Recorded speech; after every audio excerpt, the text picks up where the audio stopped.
Synopsis, a series of conversations in the framework of Abeceda Institute. I'm Neža Zupanc, a flautist and a composer, and my guest today is Jane Wong. Jane, welcome, and please a couple of words of introduction. I'm a composer from Hong Kong, and I compose. I also play the piano, and I conduct mostly singers. So I'm also a choral director. Mhm. And in terms of compositional practice, which is what we will be treating today as our subject of this conversation, what do you see in your case uh, cons- consisting, constituting the compositional practice? How, how do you define it, if you do? Um, I grew up with choral music. I grew up in a church environment, Catholic school, so it's like singing every day. Mm-hmm. So a lot of my composition is based on text or poetry, words, literature, stories. Mm-hmm. Um, so a lot of them actually, I still hear, I still like tonal music. I think music should be beautiful and pleasant to be listened to. So I write tonal music. You say it as if it was, as if it was something bad. You say it as Well. So I took some classes and I met with people. A lot of it are, I feel like a lot of composition, like, I came across, for me, they're very interesting. But would I sit down and listen to it? Probably not. mm-hmm. So, and also because I grew up with like tonal music, that's what my ear lead me to hear. Mm-hmm. So, I kind of, no matter how I change it, there will still be like a tonal element to what I write. Mm-hmm. It's very, in terms of singing, it's very singable, and in terms of playing, that you should logically make sense Mm-hmm. to the player. So I try to keep it that way. Mm-hmm. And let's say, one of the most important parts of your compositional practice. So tonality and lots of works with voices, if I understand correct. Voices, stories, or real life events. Mm-hmm. Um, I like reading newspapers, and I like different languages. So sometimes I will came across like news stories in other languages, and then, oh, that's not how, I live in America, so it's like, oh, that's not how America reports it. So that becomes like an interesting topic for my composition. Mm-hmm. Mm-hmm. And in terms of subject matter, so you take from the news what intrigues you uh, in terms of language, in terms of uh, almost what is shown to you in different media. I'm just trying to go further into how do you see this consisting your compositional practice? So give you an example. I came across, so I was looking for poetry that doesn't have copyright problems, so that are like kind of old. So like a recent project of mine, I came across like Persian poem that was like written, I don't know, 16 something, Mm-hmm. 1600s. So that definitely doesn't have copyright problems. So it's like, Mm-hmm. yay. So I kind of look further into the history and culture of Iran and Persia in general. And then that led me to find a poet called Hafez or Hafiz. So then I got some of his poetry about like religion, love, because I think a lot of like at least in this in America, they kind of think like Islam is very bad. They have a lot of negative views about the religion. But when I kind of when I open the poems, that they're actually in a way kind of more advanced about the equality of men and women. They talk about love. Um, and then in the poem, there will be like a male character and female character. The male will be like begging the female, oh, please love me. And then the female is in the higher place. I'll think about it, kind of that. So that makes me find, oh, that's really interesting. Then I found somebody to read the Persian poem for me, and then it sounds really musical. Mm-hmm. So then I turn it into like music from the intonation um, of that poetry reading, and then obviously I add different things to it, and because the poem is about love. And then I kind of look at Iran. Why does it get so many bad reputation, right? Um, so that I kind of find out like after the revolution, um, they kind of revert back to kind of the old ways, and people have the women have to cover up very tightly. And I look into the news. There is a girl, and I'm sure a lot of women go through that. She's not even Muslim, but she's Kurdish. She was arrested on the street by the morality police because she wasn't like cover up enough. So that kind of makes me feel, whoa, um, that's not cool. And then I think that event, and she eventually she was tortured to death. Yeah, That she woman. died, I think. Yeah. Yeah, yeah. So and then that spark of a lot of like revolution, women protests in Iran. So I think that kind of material really interests me. That has like I guess that's like a social justice element. Mm-hmm. But I kind of don't want to turn it like, oh, Islam is bad or anything like that. But I kind of look at the dreams of this girl if she had not died. So if she was not arrested by the morality police, what would her life be? What would her dreams be? Um, so that one like that kind of material becomes like really interesting to me because it's got that political and historical background to it. Mm-hmm. Mm-hmm. So you treat, if I understand correct, your composition also as sort of a platform where you can perhaps vocalize some cases such as this one, and yeah, bring them to more attention. I think so. I think I when I studied Chinese literature as a kid, it talks about like the poetry or literature should say something, or like if you have something to say, then you know, right? But if you don't have anything to say, then forget about it.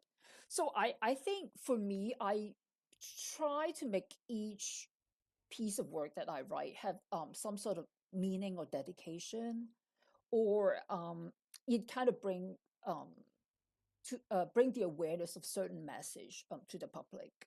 Mm-hmm. And in terms of singing, since you were mentioning that you started in choirs, that you grew up with choirs, um, how did you get from singing in choirs to composition? Oh, so I actually that is the that's one of the jobs I got.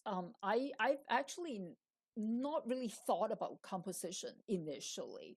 I was teaching a choral class, Mm-hmm. um, and part of it because in that group there are a lot of speakers from overseas, and some of them are like immigrants.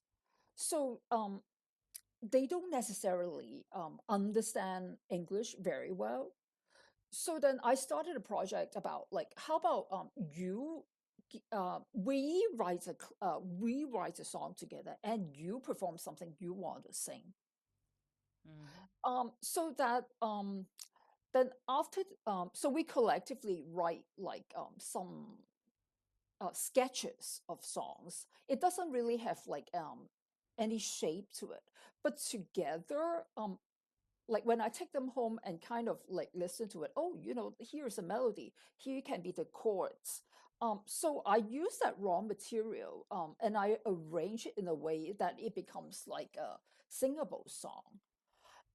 And that's kind of how I started initially. Mm-hmm. And then I joined NMI, New Musical Inc. It's a really good company in Los Angeles. They have like a musical theater writing course. So I finished the course. I finished the first year, second year. Um, I really learned a lot from that course. Like how to match words, the intonation of words with like the melody and the rhythm. Um, and then I started doing that, and then there is like a need for to create like chamber chorus, chamber operas, and then I started like morphing to instrumental writing, and now it's a mixture of like songs, like art songs and musical theater songs, operas, and instrumental music, Mm-hmm. sometimes without words. So meaning you, uh, because as I see it, there's always in music, maybe even in arts, this question of, does it have a function? Mm. And um, it seems like you started at, and in my opinion, it's really beautiful when you can, serve someone through composition.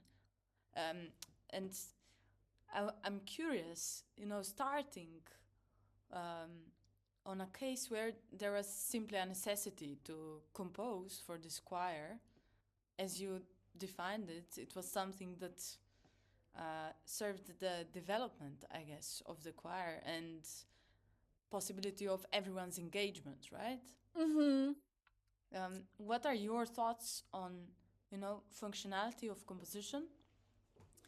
Um, Perhaps in general, also, firstly, on your case, how do you see it? How do you conceive of it? And also, um, what do you see, as composition being? What is composition in that case, or what are different types of composition? Um, different types of composition. Maybe I can talk about like how I see composition. Mm-hmm. Um, for me, it has a lot to do. Well, it's very similar to cooking. So you have to cook something nice and present it nicely. You have the plating and everything. Um, for people to enjoy eating it, right? So for me, that's like the most fundamental goal. Um, and for me, it's more about the listener. Uh, for me, I should say it's a connection between the composer and the listener. It can, for me, it will be hard for me if I just say, "Oh, I feel this, I feel that, I feel so sad," and then I write a song. I would never do anything like that. Mm-hmm. Um, and then I think there are occasions where you have to come up with something for like a, I don't know, like a festival or like a anniversary or something like that. Um, so for me, I will try to find out like, oh, who are the players, who are the people involved, so that usually have some sort of human element to it. And then, oh, this person is very good with, I don't know, percussion. They have a really strong guitarist. So I will kind of look at the composition of the ensemble Mm-hmm. and then try to bring out the best. What can I extract could bring out the best outcome from this ensemble. Mm-hmm. Mm-hmm. Um, and sometimes I work with like people, oh, they have very different tastes. What do I do? So that sometimes I will need to kind of like, okay, sing me something or give me something. Then I will kind of evolve. Like, I will kind of like mix the ingredients they gave me and turn it into something. Does that make sense? Yeah, it's sounds like very pragmatic approach in that sense, right? Some Mm-hmm. something that is so crucial to have at disposal so often. Um, and what about like again? I'm inquiring into a question that perhaps more generally concerns the composition as a field, but still, um, what about this general evaluation that has been happening so like historically? Um, Mm. what what is the like? I'm not asking as if there can be only one correct composition, not at all, but just the opposite. So if this is, let's say, more functional approach to composition, how do you see the other types of it, and perhaps where would you place them in the compositional field? Because there's always this part where uh, there can be, where some people claim, I cannot claim that, that only uh, only composition that you know is only for itself can can be correct. How do you see that? Pardon my poor wording. Oh, how do I see that? I think they all exist. They are not contradictory to like they exist. Everything has like their certain place. It's just that I don't know. Like for example, if you go like there are different streets, right? Um, to I don't know to like a park, for example. Um, I think they all end up in the park, but that's not the route I would take. But they are also they serve their own purpose. So they all exist. They are not like one or another. I think they can all exist together, and maybe from time to time each path can take elements from another, and that they are not like opposite of each other. I don't think. And in that case, what would, if the park was, let's say, the essence of composition, what is that? What is the park in composition? For me, I still go back to food. Yeah, for me, okay, I kind of see what you're asking. Um, it has to have some sort of enjoyment. I don't know. It has to have some sort of like enjoyment. But I think different people enjoy different things, right? So, for example, Certainly. um, um, I've done some um, dance like with Cunningham. Like he works a lot with John Cage. So maybe somebody the enjoyment is the intellectual aspect Mm-hmm. of music. Or the very logical or illogical, like the chance element of music. For them, that's like enjoyment. For them, that's pleasure. But for some people, I have to be able to like I have to be able to follow the song or hum the cadence for it to be enjoyable. Mm-hmm. Um, Mm-hmm. so they people crave for different things. Mm-hmm. So it's like, for example, I have a friend who he's from Austria and he loves desserts. But when we go to the but when we go to the cake shop, and then he said, "Why don't you look at the cakes?" I said, "I'm not interested."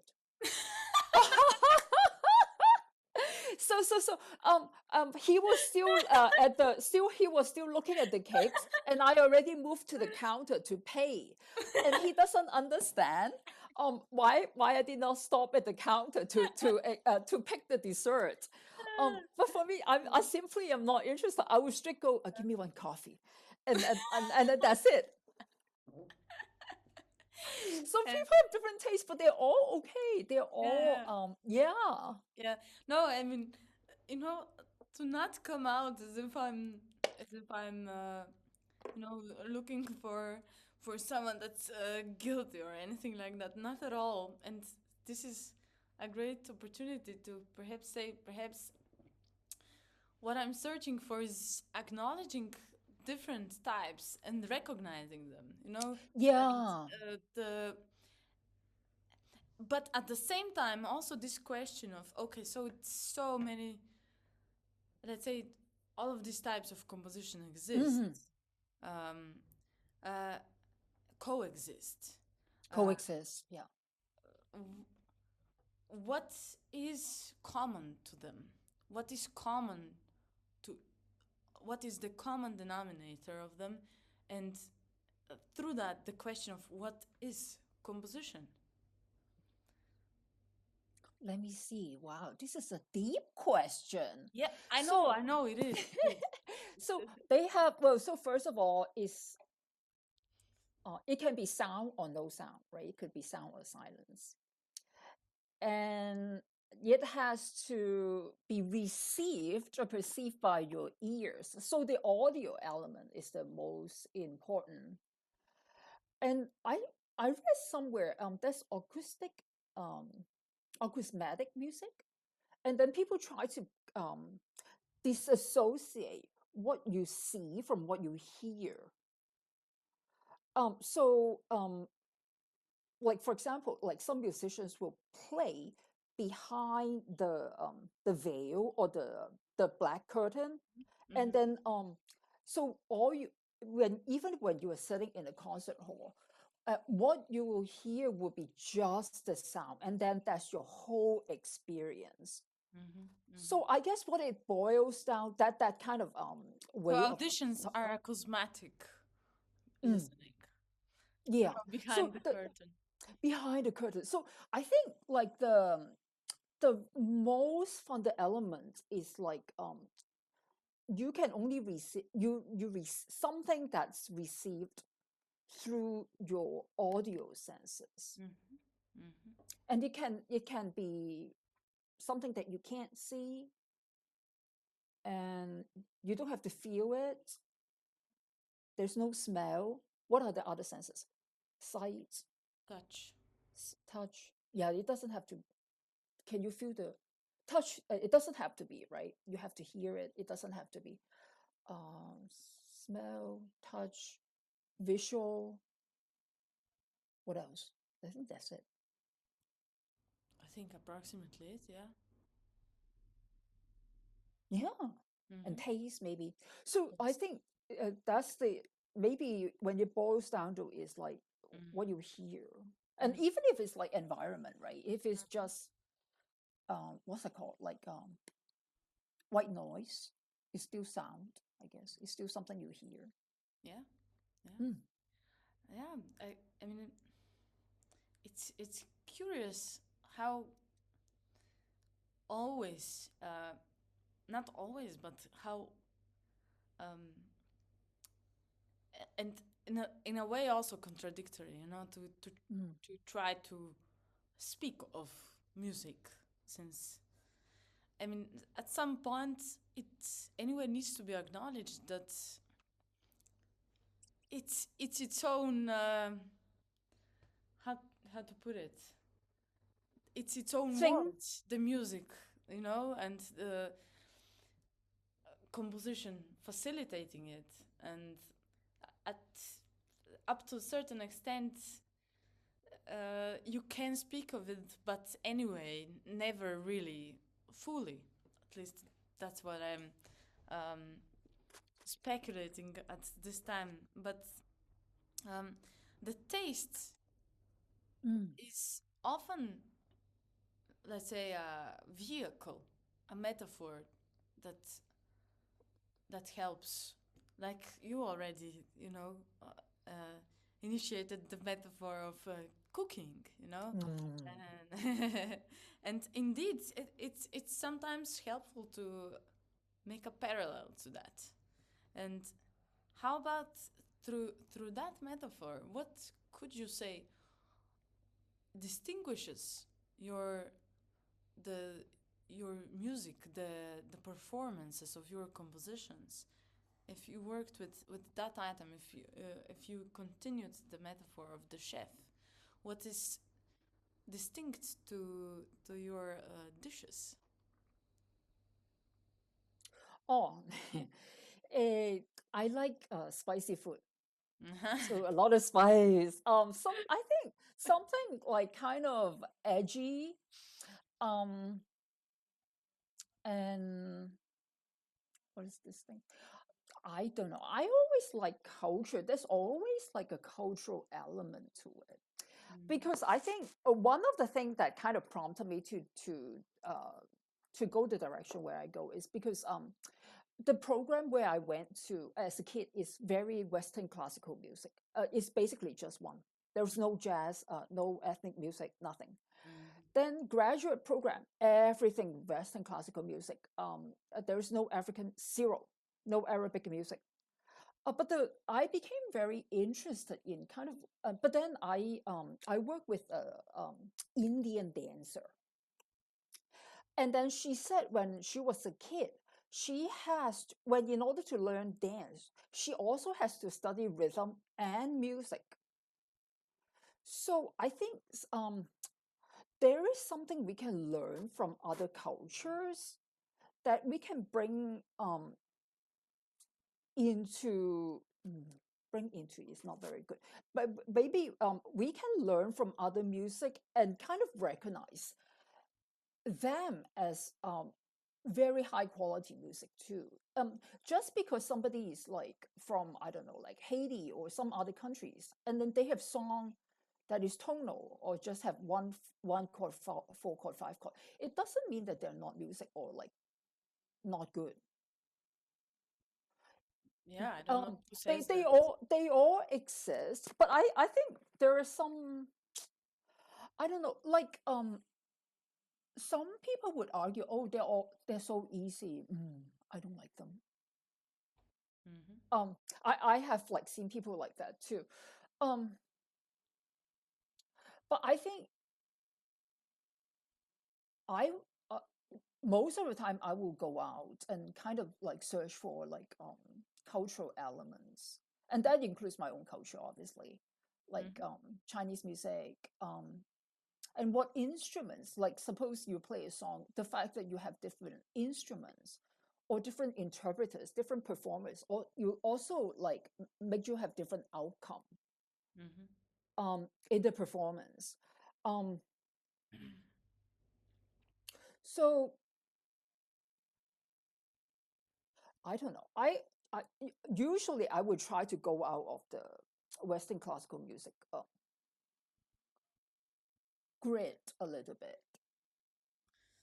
I mean, the way I see it, that's the only way to um, get closer to a fuller understanding of how a human can hear and experience music, and through that, how to compose better, whatever that means for. Yeah. So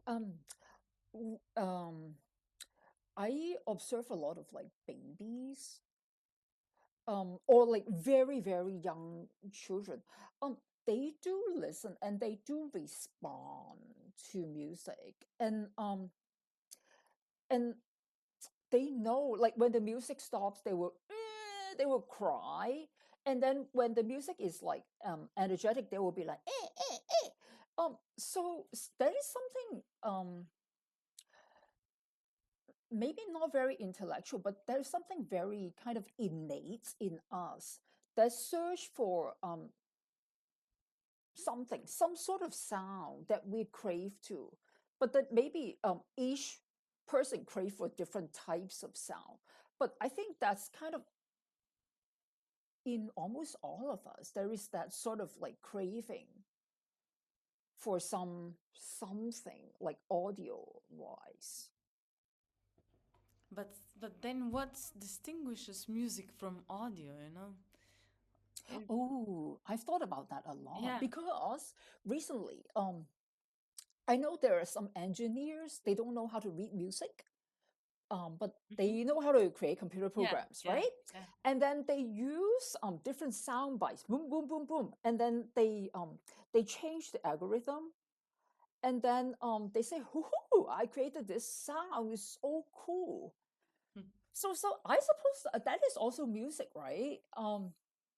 And I'm not opposed to it, but I guess I don't know how to do it. Maybe because I don't crave that kind of music is because I don't know how to do it. Um, but that is also sound. There's also composition, I guess, like in today's world. And the newest version I hear is like they input some information and then AI turn out some songs. Whoa, AI turn out some music. That is also composition, I guess. And well, that's the thing. What is the definition of composition in that case, you know? Um, I always saw it as, at least now I see it as something that requires a human to put together. I guess in that case it would apply to the engineer putting together the program being the composition. I don't know, but that's why I'm wandering into this question because I think it's a great topic to explore for I would be composers. interested, like, I once want to do an experiment, but that I don't get the sponsorship to do that experiment.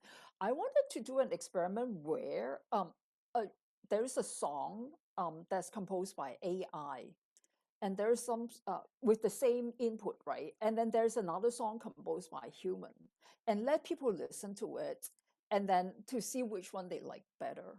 Yeah, but the problem with AI is it teaches it as far as I know, and Mm. I actually don't know a lot about it, but as far as I know, AI learns by studying the existing works. Yeah, yeah, it cannot be. So in that case, you know, like the scripts that uh, everyone was protesting, well, there was so much and much of work and studies, you know, um, focused into producing one symphony, Mm. and the algorithm, the AI can only learn through seeing how that was done, not how it was done, Before. but the final product actually. So it again requires a human, you know. Otherwise, Oh, what that would is true. learn from? High five. I agree with that. Yeah, because AI is like you have to have like a history or Yeah, product that exactly. was being done in the past and Yeah, kind of like synthesize everything from what is done in the past, and then they give you something maybe new. But even that is you have to have something in the past. But exactly. hopefully human have the ability to do something innovative or like creative or new that has not been done before. Hmm. And that's where human beats AI. Yeah, innovation. And what? How do you see innovation in composition? Why is it important to innovate? Ooh, for me, it's important because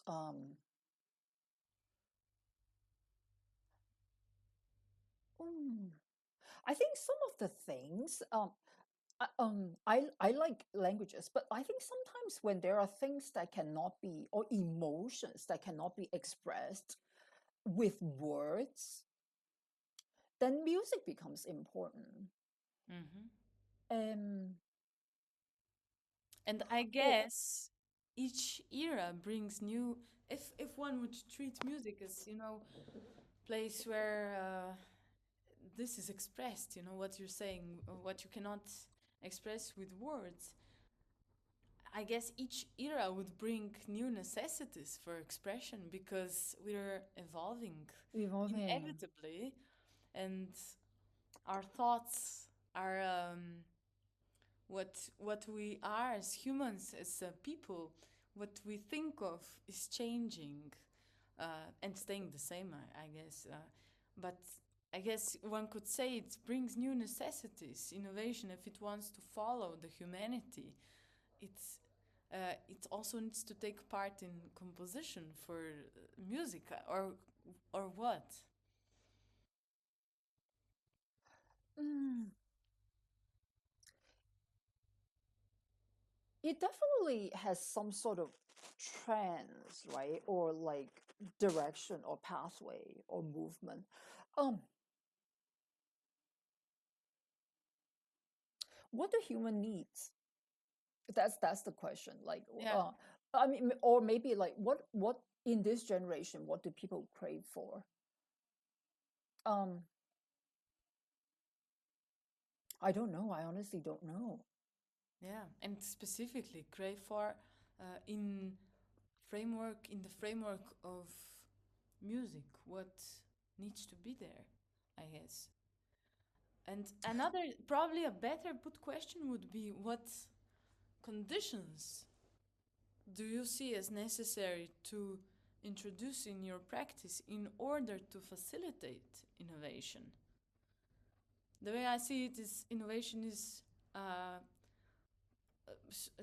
at some point becomes a byproduct of a certain activity in compositional practice. Mm. I think it goes back to what the composer want to say, and how would that connect with the public. Like, or suppose I can just talk about like my own kind of experience. Suppose there is the war with like Hamas, Israel, and everything. So that's what I hear every day.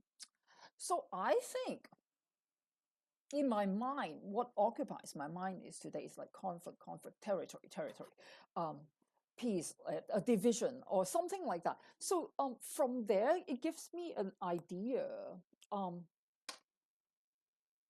where I could kind of follow the dots and develop my composition. Does that make a little bit of sense? Like that, the spark is some sort of things I hear and see every day. But is there something that other people hear and see every day? I don't know. Mm-hmm, mm-hmm. Could you rephrase that? I'm still grasping it. Oh, so what I'm trying to say is like, wait, ask me the question one more time. Can you? Uh, I think it was on the innovation. So, what do you think facilitates innovation? Or how do you Oh, reach innovation in your compositional practice? um, I'm just like a kid. I with like the kids play Lego, Yeah. this and this. Oh, that looks pretty good. Oh, this no good. I take it out, and it's just for me. It's really much like cooking. I put different. Sometimes I don't have a formula or definite plan, especially in the beginning. I just test out. How about this with this? Okay, maybe vinegar with a lot of salt. Then I take it out. Uh, I'm still like a kid, like trying different things. Oh, vinegar with cinnamon. Ho ho ho. Sometimes it's really out of expectations, and sometimes I use finale to compose, right? It's a very clumsy program. So sometimes it's when I enter something wrong that I think, oh wow, that's pretty cool. Mm-hmm. Um, so I think honestly I don't have a definite plan or or maybe I'll try, how about I try this and this together, or this and this together. I'm just like testing, Mm-hmm. and then see which version I feel I like. So basically, ultimately, it's like, oh, I like this, okay. Mm-hmm. Or you eat dessert with fish, whoa, and so I don't know. So sometimes it can be like really strange combination. But sometimes maybe things they don't fit together anyway, and that's like a little bit too. If you match like dessert with sushi, oh, it's too pretentious. So then I'll take the idea out.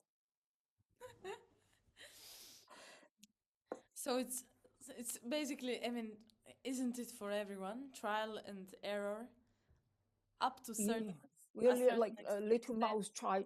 Yeah, I I don't know. I think that's my one of my really inspiring teacher passed away 1 or 2 weeks ago. Um, her teaching, yeah, her teaching was so inspiring because I think she's like 70 or 80, but she's still like a kid. And then she take each element out and asks us to recombine the elements. So for example, how about you use this melody combined with this rhythm, or this melody, but like a very strange voice sing it. Um, I really like the Lego element in her teaching, and that's why that's one of the reasons why I go to graduate school for music. Mm-hmm. Because that is so inspiring, and it can never be old because you can have so many different infinite combinations every time, and I guess in a way it's like AI, right? We have to have something first before we combine. But I guess the element can be really, really simple. It's just like two notes or just one rhythm, and you can create so many things out of it. Mm-hmm. And that's where the human element comes in. You can spin it in so many different ways, Mm-hmm. Mm-hmm. and that becomes really interesting. Yeah. And talking about simplicity, right? As before, with uh, referring to traditional and folk musics, Mm. why does it have to be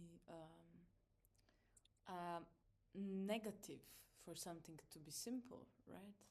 It can work as music if it's simple or not, or And at least it, sometimes maybe simple or minimalist is good. yeah. It's like fashion, like sometimes maybe if you just wear okay, black is cool.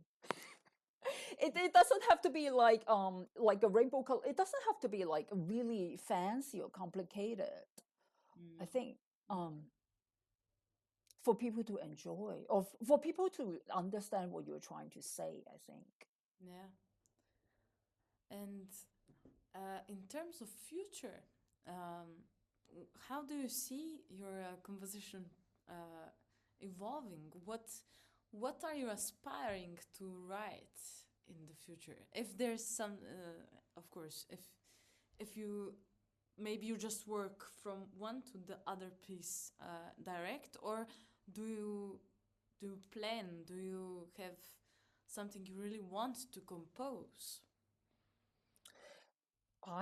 At the moment, I'm really interested in that Persian poetry project Mm-hmm. because Mm-hmm. that's actually so much in I don't know if I could find it, but so much in the poetry,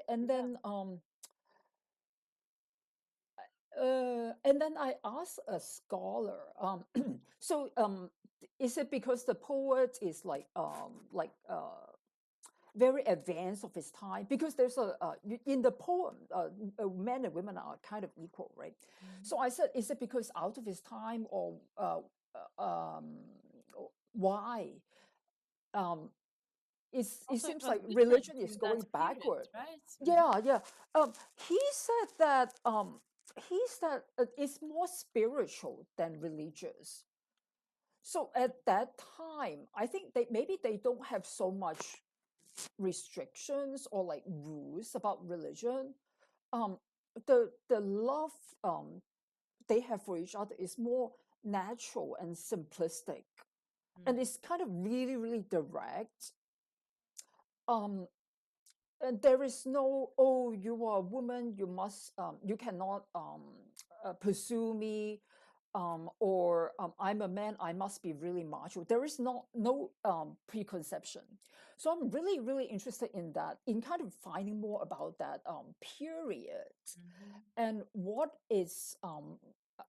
the poems really say about many things like health, religion, love, um, what else?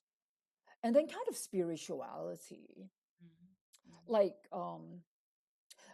in, or like not in a spiritual, like maybe like integrity, like how people should treat each other, not so much as a religious obligation, but as a kind of like moral or understood kind of obligation.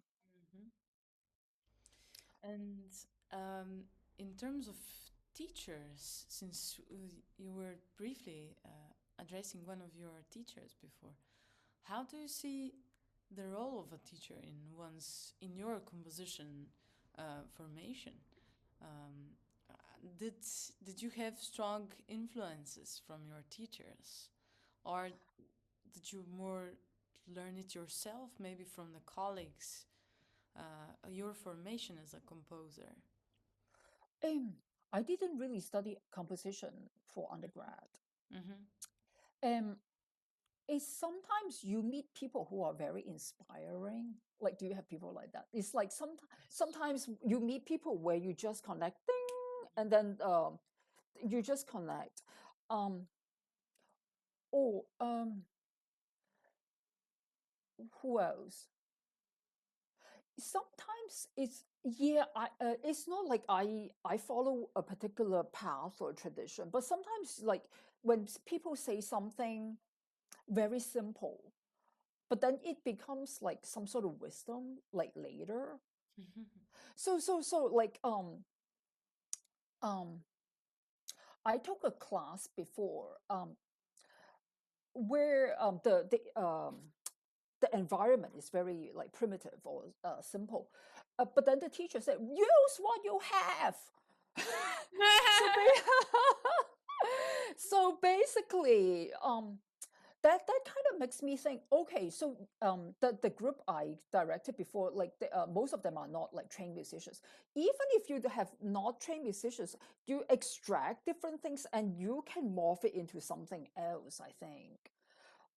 But it's something people say, whether in daily life or music teacher or some other sort of teachers, sometimes when you think back, like maybe years later, then wow, it all makes sense. Do you have people like that, or do you sometimes do Oh that? yeah.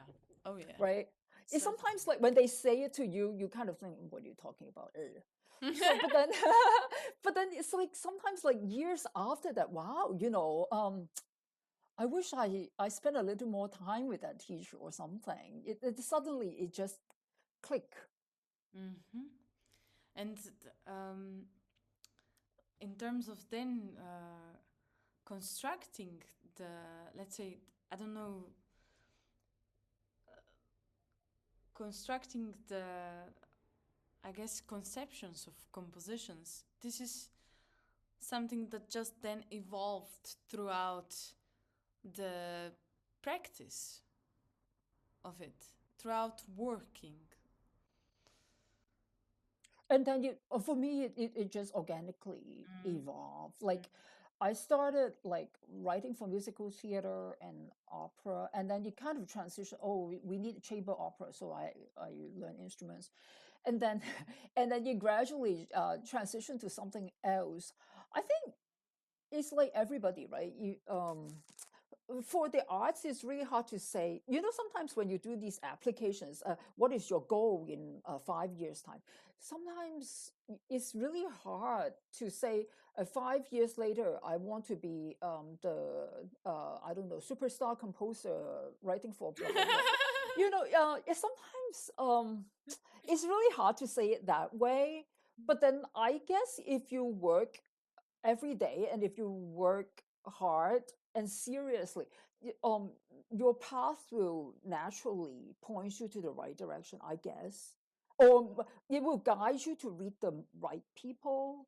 Mm. And sometimes I go to a lot of like different workshops, right? Sometimes you take a workshop and then oh wow, that so feels so right to me. But then sometimes you say, oh, I thought I would like I don't know, like Brazilian music. I went to the workshop. Oh, I thought I would really enjoy it, but actually I don't. So Mm. I guess we also as um, human beings have to try different things, and then oh, this is something that feels right to me, and then I kind of follow that path, but Mm. not like oh, everybody say Brazilian music is so cool, then I'm gonna write that way. I haven't done it. Mm-hmm. Yeah, and different things resonate with different peoples, right? Yeah, I know. So like I have friends who say, "Oh, John Cage is so cool. I like him so much." But then I was like, "Okay, no." So so and different people like because we all have different upbringings and background. We crave different things, and there's nothing wrong with that, I guess, right? No, I don't think so. But It's I great think to the it's great to see it and learn about it, and who knows who you will compose for, right? I guess at the end, consciously or intuitively, you apply that when composing anyway. but and also we change, we also evolve as individuals, I guess, Mm. right? Um, something maybe I like as a kid, maybe I don't like it now. Maybe some there is like you. I think maybe it's like sometimes you have to check in with yourself. Do I like this? Where am I? Or have my taste changed? It's kind of like ask yourself the questions, I guess. Mhm.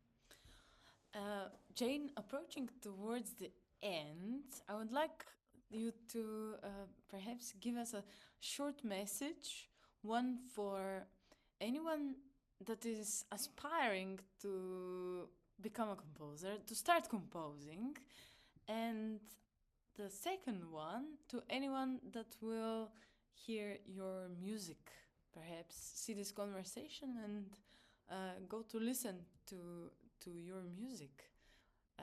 Short message for both. Short message. Aspire for aspiring composers. Mhm. Um, write what you like.